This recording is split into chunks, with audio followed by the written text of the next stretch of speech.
Hey, this is Nicole Kelly, host of Disarming Disability. Thanks for listening to the following show on Public House Media. This is Jenna Burt, host of the Confessions of a Military Spouse podcast here on Public House Media. Thanks for listening to the following broadcast on Public House Media. Once you're done with this episode, I hope you'll come check out my show, Confessions of a Military Spouse, where we dig deep and talk about the unspoken hard truths of what it's really like to be a military spouse. A new show comes out bi-weekly. Don't forget to subscribe on iTunes so you never miss an episode of Confessions of a Military Spouse. Thanks again for checking out the following broadcast on Public House Media.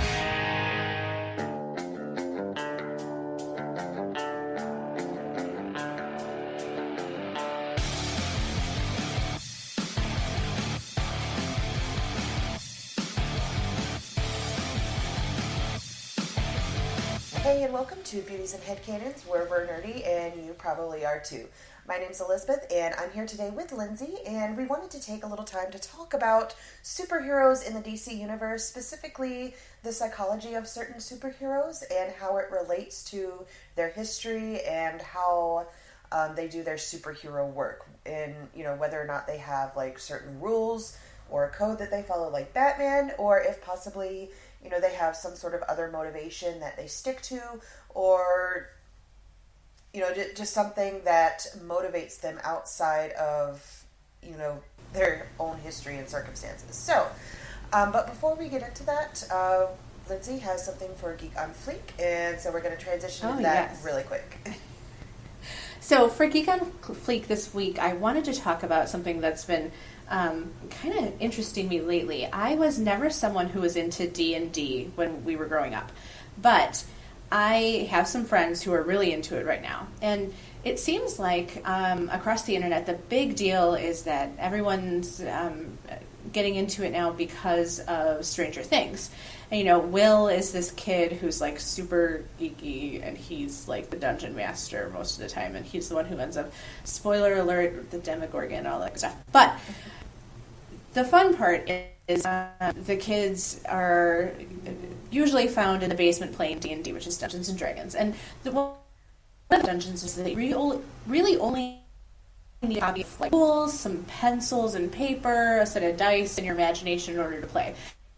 If I remember growing up, my guy friends would be downstairs if they weren't playing Risk or some super weird board game that I never got into. If they weren't doing that, they were playing Dungeons and Dragons, or they had these like notebooks full of their notes and stuff from whatever campaign they had been doing, who knows, a couple years ago, 5 years ago, yesterday, whatever. And I started realizing that I have a couple of friends who are really into this now, and it's funny because it's sort of advanced from where it was when we were younger, because now they've got like game boards, like mats that you can have your dungeon or your campaign set up, as well as little 3D printed figurines where you can design them and have them printed out for you. Some people have actually like bought the printers so that they can actually create all of their NPCs and all these other cool things. So I think it's like really like all the things you wish you could have done with this when you were younger. I can just imagine everyone who's got like just a little bit of coin now to just make their own everything. So I wanted to talk a little bit about like how that's advanced, and of course I know very little about it except that like there are starter sets now. Like you can buy a starter set from like Amazon, Walmart, Barnes and Noble, and really what it has is like the player's handbook, so all the rules, and so does everybody else. And then the dungeon master, or the person who's like really running the campaign, would have the dungeon master's guide. And I guess D&D now has like a 5th edition book, so that's a thing. And Emily and I had briefly talked about too wanting to do a Dungeons and Dragons like podcast, but that's totally a thing. Like people are doing that. You can listen to them. I haven't gotten into that yet because this is literally something I just thought about, like what is going on. But even like the sets of dice are super cool. Like we grew up with just the basic, however polyhedron dice, and now there's like every color under the sun and full sets. And man, I remember not being able to mess with my friends' dice. Like, do not touch them. Don't lose those. Those are like the prime real estate of the gaming industry. And apparently that's like, you could just buy all your stuff. And there's different ones too. There's like Adventure Time, there's Monster of the Week, and all these different campaigns that are like a big deal right now. But I'm like totally inviting someone to get me in on a game or help me create a 3D thing, or I'm going to have to start listening to these podcasts, because I think the big thing would be listening to something like that and listening to the guys or girls create the world or ask questions about it would be probably the most detracting thing from listening to a podcast about a campaign, but still would be really interesting too. Like, just some of the funnest people are creating these things, and all of the merchandise you can buy now to help you run a smoother game is something that, like, I never really anticipated. I guess I sort of thought this was going to go away when we grew up, but now the biggest issue seems to be, like, now that you have to #adult, you also would need to schedule your friends to be able to do a campaign with you. And I think that would probably be, like, the hardest part, because now we've got to actually, like, pay bills and go to work, pay bills and go to work, as opposed to, just play D&D. So that's all I've got for Geek on Fleek. I do definitely want to, like, invite someone to get me in on this, or maybe we can convince Emily and you and her husband to, like, talk us through it, because I know she talked about it a couple years ago when we first started. She definitely wanted to do it back then. So, not that I think she'll have more time suddenly, but it would be very fun. Yeah, maybe we could work something out. Okay, so now we're going to switch gears and get into the psychology of DC characters. And I mean, we can also talk about, like, the residents of Arkham Asylum if you want to. Oh, yeah. I'm going to kind of let you lead me through this one, because I, of course, know so very little about DC, but I want to know more. And I also want to make, like, just the disclaimer that neither of us are even students of psychology right now. We have a very basic understanding of the different things that are in the DSM and how people need to adhere to all of the criterion that are listed in there, but we just kind of want to play around with the idea of what happened to these different characters, how they reacted, and how that kind of plays on mental health and psychology, right? Uh-huh. Okay. And so, like, I mean, the first one, we did do an episode on Batman last year where we kind of talked about a little bit, I mean, obviously everybody knows his background, but we kind of talked about how how Bruce's work as Batman doesn't really contribute that much towards the city of Gotham, how it isn't really doing much to stem the tide. But I want to, and I did talk a little bit about, like, his motivations and, like, why he was doing all of this. But I did want to talk a little bit more this time about his foil, his natural foil, which is the Red Hood. And Jason Todd. Now, Jason Todd was the second Robin. Dick Grayson was the first, and then when he grew up and moved on, Jason Todd came into the picture.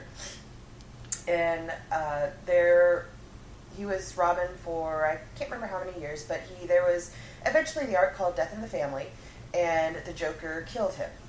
And there was a big controversy because DC actually left it in the hands of the fans, where they had to call into a hotline and, like, vote to whether or not to kill Jason Todd, and the vote went to kill him. But it's since come out that, like, there were basically some shenanigans and cheating going on to force the vote that way. So, but because he died, collusion. Later, that's what that word is. Yes, collusion. yes. But because he was killed, he got the opportunity to later come back as the Red Hood. And I think this was a really great opportunity because it really showcases, the inconsistencies and, how much Bruce as Batman isn't really working for Gotham. So I'm talking mainly about the events in the comic Under the Hood, or the animated movie Under the Red Hood, which in that animated movie, Jason is voiced by Jensen Ackles, who does a fantabulous job. Absolutely fabulous. Of course you love him. Okay. I understand now. I knew there was a reason. But tell me, what happens in that arc that chronicles the downfall of Batman's work? So basically, the beginning of it kind of starts with whisperings of this character, this person called the Red Hood, coming in and more or less taking over the gangs and kind of forcing them to work for him. And, obviously, there's this mystery, who is the Red Hood, what's going on, and so Batman has to figure out who this person is, and he realizes later on that the body in Jason Todd's grave is not a real body, and at some point his body was switched. And, yeah, so obviously, he comes to the realization that the Red Hood is Jason Todd. And one of my absolute favorite things in the animated movie, I can't remember if it's in the comic because it's been so long since I've read the comic, but one of my favorite things in the movie is towards the end, like after Batman has figured out who the Red Hood is, Jason has actually kidnapped the Joker. And, he said, I understand, and they get this confrontation between Red Hood and Batman, and Jason is, telling him, I understand, your whole do not kill, and, I understand that you couldn't get me in time, I don't blame you, I'm not angry at you for that, but why did you let him live? And because, he's pointing out that somebody like the Joker is never going to get better. He's only going to keep escaping from Arkham, and he's only going to keep killing and maiming and hurting more people, which is evident later on down the line when he shoots and paralyzes Barbara Gordon, who is obviously then has to, stop being Batgirl at that point in time. So, right. He's like, I understand the no killing thing, but why not for certain circumstances? Like in the case of the Joker, why not?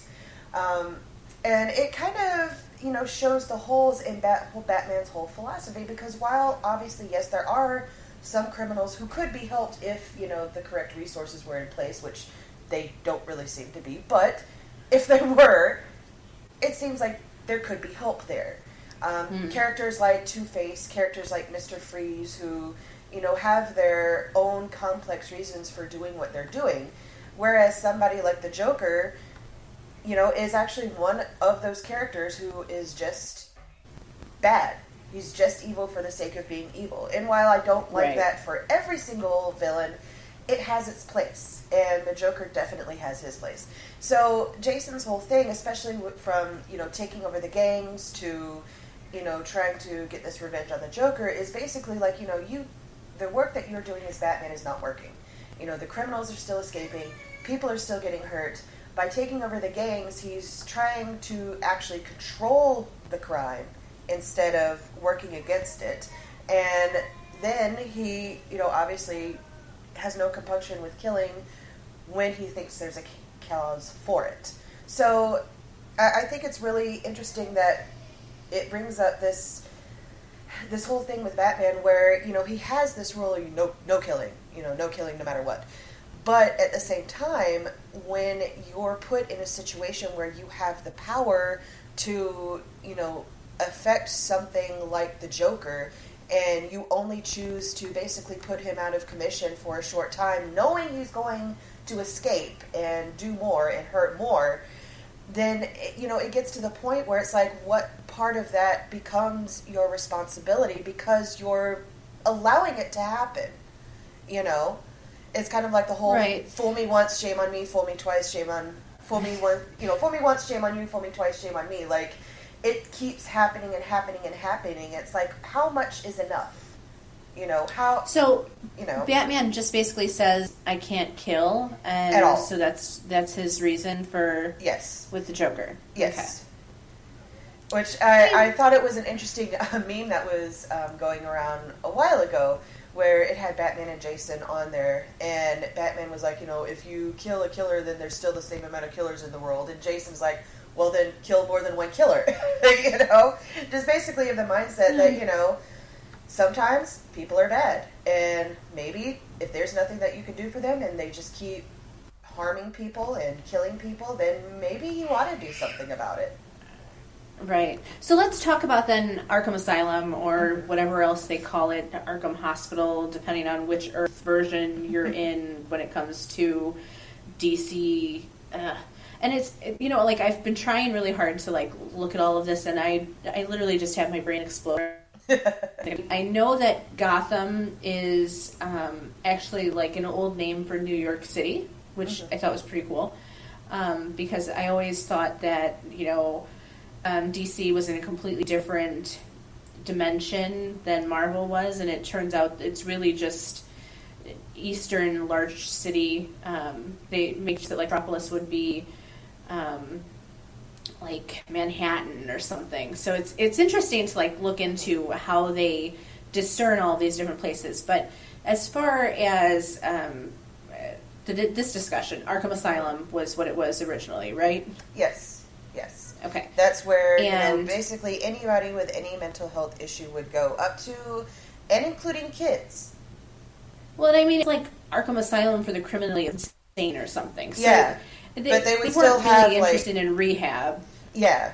Which, is sad because, obviously there are criminals in Gotham who, have mental health issues and everything like that. But there is this dichotomy, and there's this dissonance towards the understanding of what makes somebody simply mentally ill and what makes somebody mentally unfit. So, in the eyes of courts, if somebody were to be declared unfit for trial or something like that, there's somebody who has absolutely no grasp of reality, no concept of right from wrong. They have no sense of any of this. However, most of the characters, I would say really, pretty much all of the criminals who go to Arkham for the criminally insane, they have a perfectly fine understanding of right from wrong. And, they choose to do the wrong. And whether they're motivated by different things is, obviously what makes them do what they do. But at the same time, they're so conscientious of that, and from my understanding, that would make them not technically mentally unfit. So why are people being sent to this place for criminally insane if really what they need is rehab and mental health support, and obviously some sort of sentence to carry out for the crimes that they commit. It kind of makes me think of, in the real world, for-profit prisons, and, I have to wonder, is Arkham for-profit? Because if it is, that would make a whole lot of sense as to why the vast majority of criminals are just sent to Arkham instead of, actually trying to unravel it their probably is. issues. At least more than 50% is. If I had to decide between the two, I would definitely say, even so, let's talk about people who would have been residents of Arkham who escaped and then just continued to kill. The Joker, right? Obviously. Yep, the Joker. Anyone else?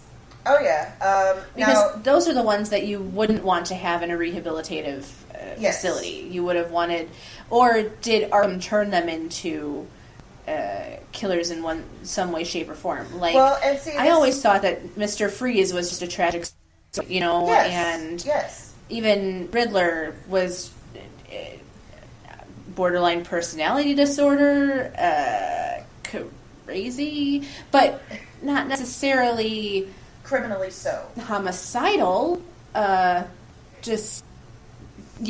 so... And see, this is the thing when it comes to Arkham is really a lot of the residents could benefit greatly from mental health support an actual, real, feasible way. People like Killer Croc, who, on the outside is very animalistic, has no compunction with killing, is seemingly remorseless. At the same time, the reason he is the way he is because for his whole life he was treated like an animal. Even in Arkham Asylum, obviously in the game, Arkham Asylum is different from the canon world, but it reflects... there's a great amount of overlap and reflection, and in the game Arkham Asylum, he's actually kept in the sewers beneath the asylum, and they basically just throw raw meat down there to feed him, and that's it. He gets no therapy, he gets no meds, nothing. So he is treated like an animal, and it's like, okay, well, if you treat somebody like an animal, why do you expect them to act any differently? He's only responding to what his world is telling him. Right. His world is telling him, you're an animal. If he is brought out of that and treated like a human being, I think it would be different. The animated series actually goes into this a little bit, where he escapes and he falls into a group of circus performers, or retired circus performers. And, they obviously have their own, physical disabilities and, things going on that are, not considered normal by society standards. And instead of, shunning him because, he looks different, they just embrace him because he's different, but they're also all different, and that doesn't mean anything to them. And really, in the course of, a few days, he starts coming around. He starts displaying compassion. He starts creating empathy that he feels for other people. Really just in a few days of just being treated like a normal human being. And so to me, that says that there is that possibility there for somebody like him to be rehabbed, but nobody is putting in the effort. They're just repeating the same cycle. And if you just keep repeating the cycle, you're not going to get anything different from him. Right. So, we can agree that Arkham Asylum really isn't meant to rehabilitate, even though it is a rehabilitative asylum for pseudo-rehabilitative, yeah. Right. In name only, pretty much. Exactly. Explain to me then what happens with Harlequin. Harley is actually a doctor of psychology. Right. She was working at Arkham Asylum, and she was, depending on what version you go with, she was more or less, assigned to the Joker. And so she became the Joker's doctor, and she talked with him, and Joker being who he is, he kind of, needled into her head and started, preying on her different insecurities and her codependency issues, and basically kind of had her fall for him, and making him seem like just a sympathetic character so that she would do something for him, which she eventually did by breaking him out and, becoming his sidekick. And that shows obviously a lack of oversight because, any actual committee who is overseeing a group of patients, if some sort of relationship starts happening between a doctor and a patient, you need to remove that doctor, because that creates that conflict of interest where, they might, do things for the patient that they wouldn't ordinarily do. They might do something that's unethical or potentially illegal, depending on the circumstances. Right. So, that also shows just a complete lack of oversight on Arkham's part because there was nobody to see the danger in Harley and Joker and the relationship that was starting there. There was nobody to step in and say, okay, we need to remove Harley from him. He is obviously manipulating her again, and we just need to shut it out. Yeah. Well, and Dr. Hugo Strange basically didn't do anything, right? Wasn't he kind of an instigator of... Oh, yes. And this is going to be obviously different depending on canon, what arc you're going with. I think I've read some where Hugo was working at Arkham. I've read some where Hugo is just a scientist outside of Arkham. But, whether working there or not, somebody like Hugo Strange or somebody like Dr. Crane, who is the Scarecrow. And I'd even maybe borderline say the Riddler just because these are all very intelligent people, and they just have their own, I would say, quirks. about things. And whether they could be rehabilitated or not, I'm not sure, because they're so smart and they're so capable of potentially just gaming the system. And, you know, saying what they think doctors would want them to hear, and then just, you know, not really actually having that progress. I even kind of got that impression from Penguin, too. I mean... A little bit. Although Penguin isn't really necessarily... there's not really necessarily anything wrong with him. I'm actually not sure why they put him in Arkham, because there's really nothing mentally going on with him like there is, right, with, say, like Two-Face. I wonder if maybe they put him there just because of his physical deformities. Because, like in a lot of media, not in all media, but in a lot of media, you know, he has like some, you know, deformities that make him look more Penguin-esque. It's, you know, the Penguin. You know, so I kind of wonder if maybe that's why. Because, I mean, really, otherwise he should be in Blackgate, because about half the time, Mr. Freeze is in Blackgate as well. Okay, so wait. Blackgate is what? Blackgate is like the regular prison. Like... Oh. Like, no criminally insane there, just, you know, prison for... Just the criminals. Yeah. Okay. Well, I mean, maybe they get more money to send people to Arkham, or it's easier to break them out. I mean, everyone's so dirty in Gotham that I just feel like so much of it was based off of...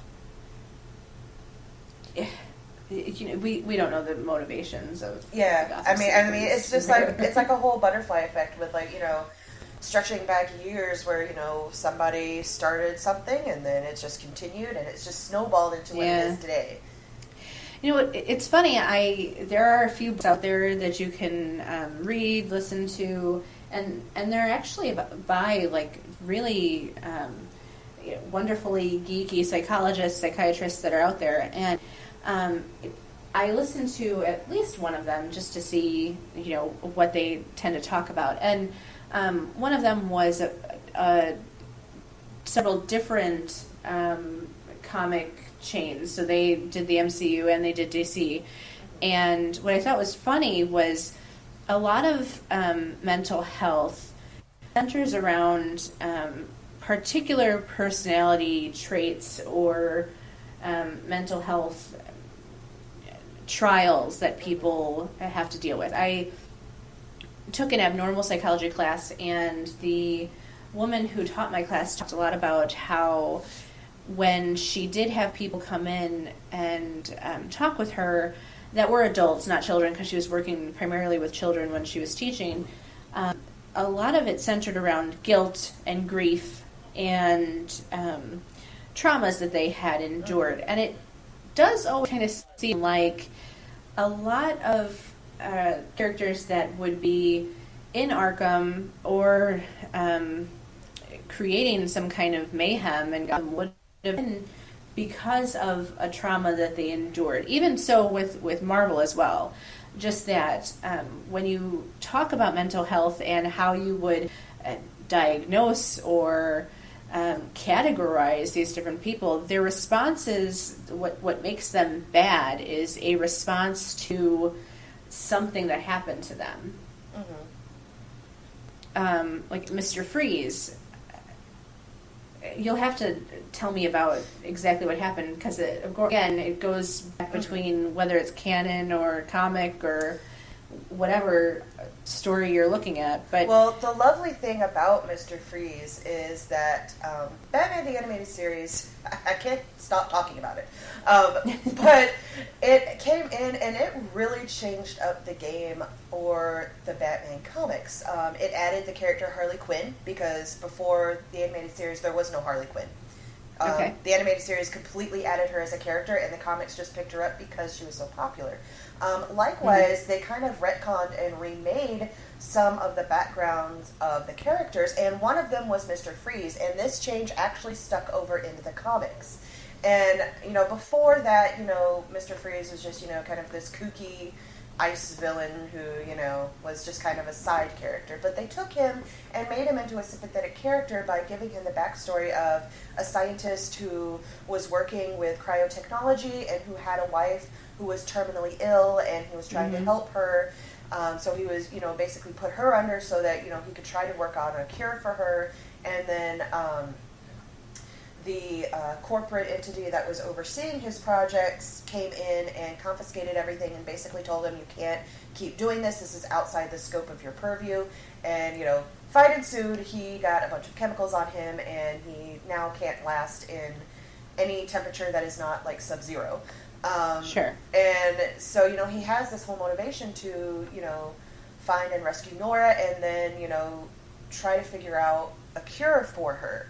And, again, this is one of the things I covered in the Batman episode where it seems just like, duh. Batman, you are Bruce Wayne. You are the head of a billion-dollar corporation who employs scientists like Victor Fries.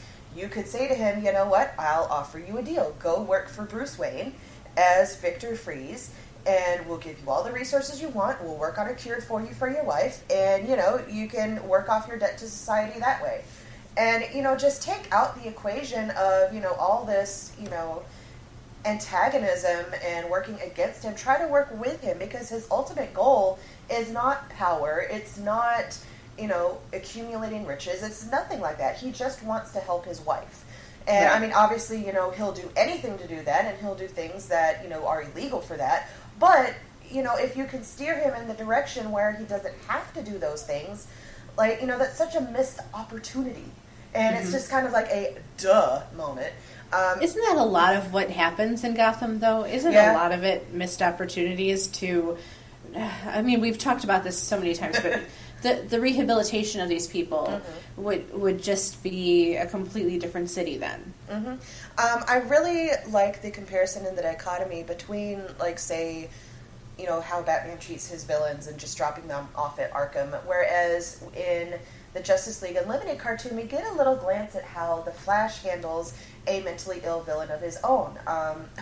One of my favorite scenes is the Flash encounters one of his villains known as the Trickster, who is also voiced by Mark Hamill, in a bar. And he, just like kind of sees him, and he just, he goes and sits beside him, and he's like, you aren't taking your medication, are you? And he's like, yes, I am. And he's like, you're wearing the outfit again. And he's like, no, I'm not. And he looks down and he's like, oh, I am.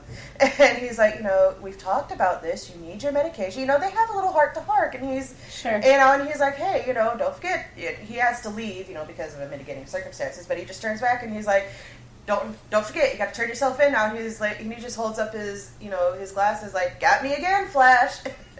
It's like there's such a marked difference between how Flash handles a mentally ill villain and how Batman handles a mentally ill villain, where the Flash sits down and he recognizes that, they are having compulsions and issues and that they need help and support, and then Batman, on the other hand, is like, no, I'm just going to punch him and then I'm going to throw them in Arkham Asylum. But to be fair, does Batman actually throw them in Arkham Asylum, or is that the powers that be? No, he's shown many times over many different comics and arcs and cartoons and movies, actually transporting criminals directly to Arkham. Oh, okay.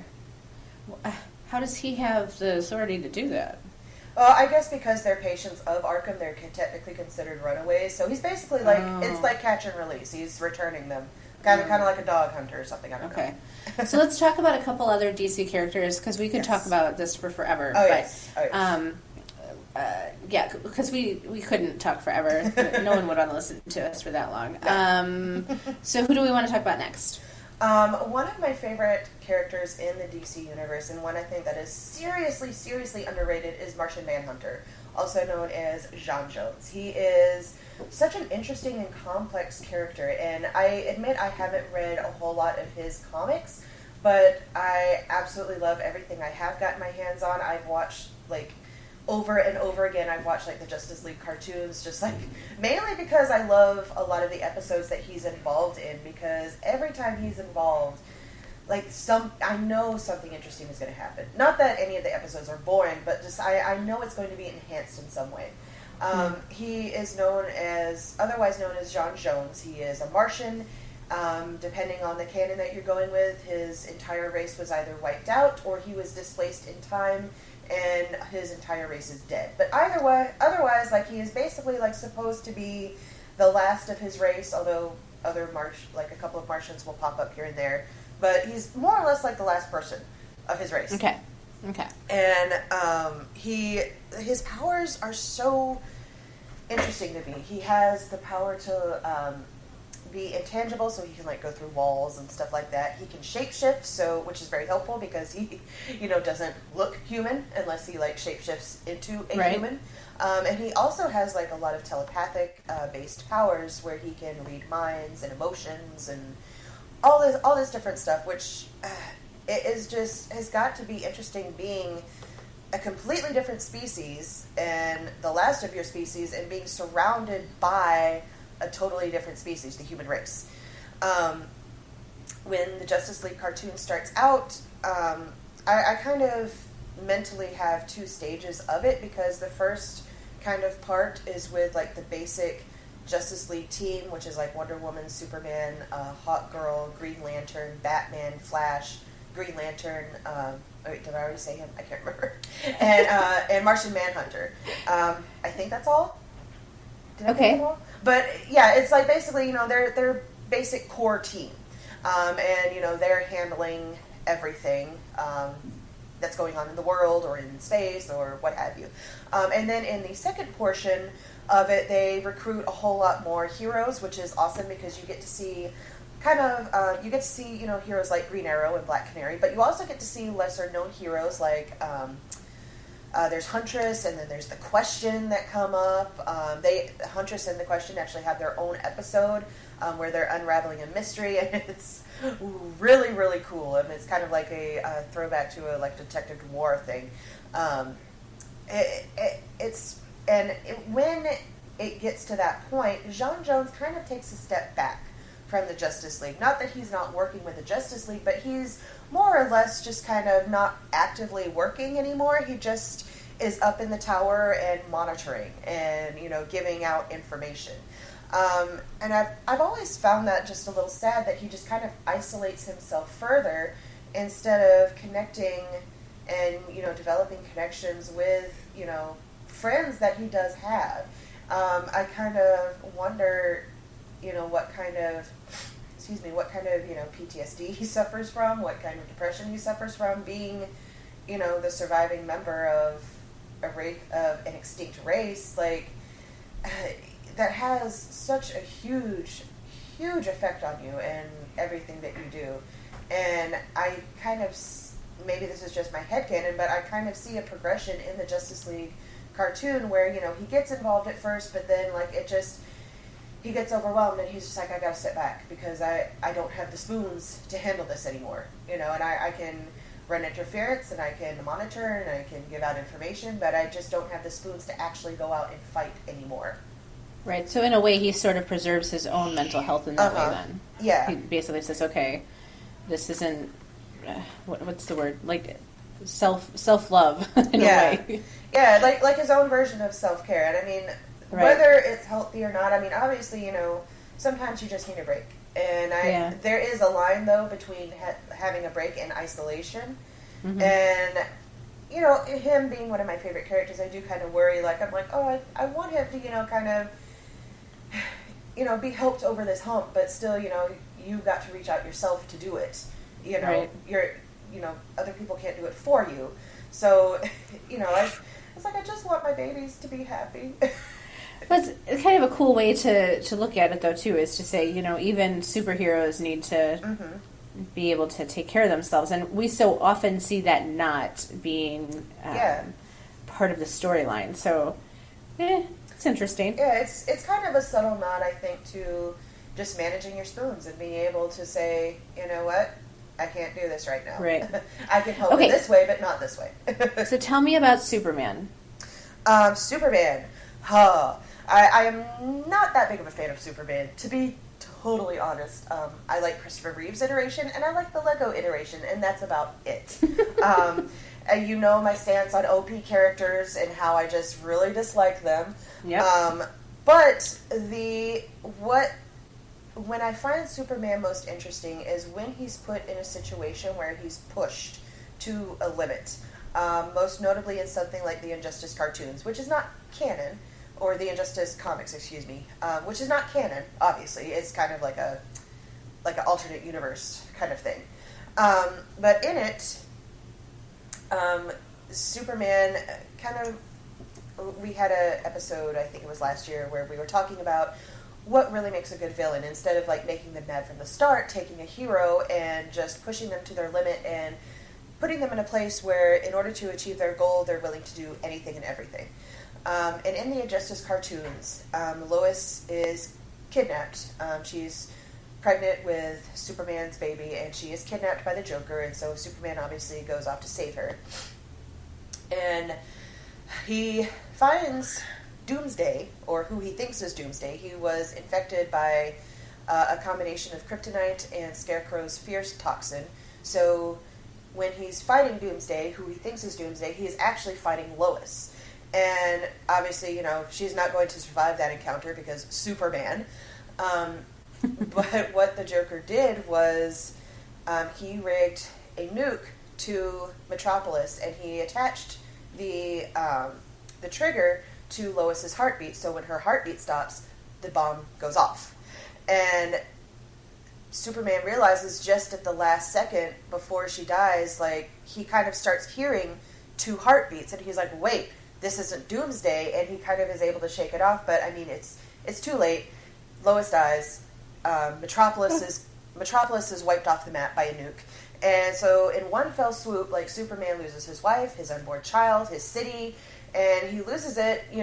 Obviously the Joker put him in that situation, but there's still that guilt of, I'm the one that, triggered it. And he goes off into this rage. He confronts the Joker, and there's a great comic panel where he punches his heart out of his chest. And, just in this rage, like, justice turns to vengeance at that point. And, he goes off and is like, this can't happen again. We have to stop. More or less like a Minority Report thing. Like, we have to stop crying before it starts. And so he starts recruiting people in the Justice League, and he turns the whole world into a tyrannical state because he doesn't want the same thing to happen, but at the same time, he becomes the things that he hates. To the point where he actually kills Shazam, or Billy Batson, because he starts to stand up to him and question everything that he's doing, because, he starts to get to that point where it's like, this is widely unethical, and this is bad, Right. And for that, he kills a 12-year-old kid, in a grown man's body, but still, it's so interesting to see this turn from this hero who, would protect and serve the people, and instead turn into a tyrant. And I mean, obviously, he didn't just turn for no reason, but at the same time, it kind of piggybacks off of the Joker's reasoning in The Killing Joke, where just one bad day can turn a good guy bad. Right. And I mean, that's basically what happened.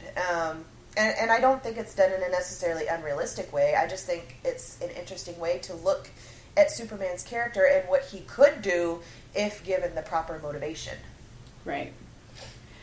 Okay, so do you want to get into Gaming Corner? Yeah, sure. Before I just completely lose all semblance of everything. Earlier this week, I made a post on our social media talking about pre-orders, and normally with Gaming Corner, I try to offer like a little bit of a different topic where I'll talk about one thing in the episode, and then I'll do something a little different, but maybe semi-related on social media. But this time, I think it's important enough that I'm going to keep the topic the same with pre-orders. Okay. Because the picture that I showed, that I shared on social media, was the pre-order for Cyberpunk 2077, which is a game I'm highly anticipating and I really do want to play. But that pre-order, everything that's included, is $250. Yeah. Whoa. Yeah. That is absolutely insane. I know that, it's a collector's edition, it's got all this stuff, but like $250 is just, it's insane. It just boggles my mind. And obviously, I know people are going to go after it. Just like they went after the Fallout 76 $200 bundle with the canvas bag debacle. it just blows my mind that, gaming companies are more or less trying to exploit gamers by offering bundles like this. Right. Because, back in the day, pre-orders were because, we didn't have digital games at all. That wasn't a thing. We only had discs or, cartridges in certain, gaming circumstances. So, if we wanted to ensure that we would get a copy of the game on the day it was released, we had to pre-order the game so that we could be assured that we would have a copy of it and, that it wouldn't get sold out before we had a chance to buy it. Right. And obviously, nowadays with digital games, that's not really necessarily a concern because, if if a store runs out of physical copies, you can just always go to an online store and just download a digital copy, whether that's on Steam, whether it's on the PlayStation Store or the Microsoft Store. I'm not sure if Switch has the same thing. I'm not a Nintendo geek and I don't have a Switch, so I have no idea. But but it's not a concern anymore. So I feel like gaming companies, in order to push pre-orders, will offer things in return and also jack up the price because, we're giving you these things, Sure. And, at the same, on one end of the spectrum, they may be offering things that maybe might be worth that. I don't know, I'm not, super hip on, what things should cost, but, at the same time, I have to wonder, what is it worth if we're doing all of this for games that, at the time that we pre-order, we don't know how the game is going to be when it's released. It could be, while obviously if it's a game that we want to play, we want it to be complete, we want it to be playable, we want to have fun with it, but we don't know if it might be a buggy mess, if it might need a bunch of patches, if it might be incomplete. Mm-hmm. We have no real way of knowing that until we buy it and play it. And I just feel it's not right to give gaming companies our money, especially knowing that some companies have blatantly exploited their players by, offering, full price games and then turning around and turning it into a platform that's like a free to play game where there's tons of microtransactions and paywalls and, all this stuff where it's and the only way that gaming companies are ever going to, stop doing this is if it affects their bottom line, which is money. Right. Because we can write petitions, we can write emails, we can make phone calls, we can tag them on social media and rant there. But until we stop giving in and stop giving them so much of our money, especially up front, not having an actual product yet, because, keep in mind, this pre-order came out, I know news of it broke last month. I'm not sure if it's actually up for pre-order yet or not. I would imagine so. But if the game's not coming out until next April, right. If you get that collector's edition, you're paying $250 now for something way in the future that you have no idea how it's actually going to turn out. And so, but if we just stop and it's okay, yeah, this collector's edition, it has a cool figurine and it has all these neat little skins that will come with it and all of this stuff. It's at the same time, we do not need that. We can have fun. If the game is good, we can have fun without that. Right. I have been late to the series with games like Skyrim, with games like in the Elder Scrolls series, with games like Fallout, with Dragon Age. I came in on the most recent game and then I went back and played the older games. And because of that, I was able to go back and get the Game of the Year editions or get a really cheap season pass so that I could get all the DLC and all the special stuff with it. But at the same time, I didn't feel bad spending my money like that because I already knew that I had put in enough level of enjoyment in the game that it would only enhance that. And just like I was talking about with DLCs, the game needs to be complete and without DLCs. It needs to be complete without those special skins, without all of that bonus content. And if it's not, then that's a problem. And the only way we're going to address that problem is if we stop spending our money for that stuff. And I know for people who have issues with compulsive spending and shopping like that, obviously this is a lot harder. So I'm speaking more to the people who, like myself, who don't have that issue. You know what? We will live. without those skins. We will live without that content. And if we want to buy it down the road because it's worth it, then that's great. Personally, I'm glad I waited until I got the season pass for the Fallout 4 DLC, because while there are 2 DLC on there that I absolutely love, the rest of them, like the other 4 chapters of DLC in it, I could honestly do without, and I barely even use, and I would not want to spend all my actual money on that.